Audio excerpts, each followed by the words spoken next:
High বন্ধুরা, সবাইকে শুভ দুপুর। দেখুন, আবার চলে এলাম দুপুরের খাওয়া দাওয়া নিয়ে।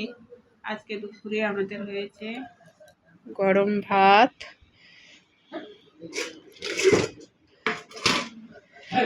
মুরলা মাছের ভাজা,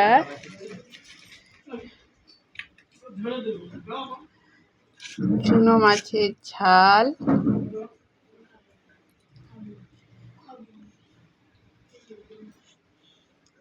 তার সাথে চিকেন।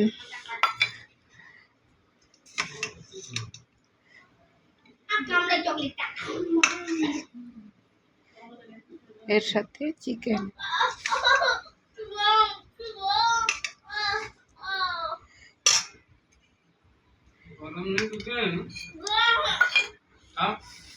আর এর সাথে রয়েছে পাকা আম, তার সাথে স্যালাড। এই নিয়ে আজকে দুপুরের খাওয়া দাওয়া নিয়ে এলাম বন্ধুরা। সবাই ভালো থাকবেন। এখনকার মতো চলি, টাটা।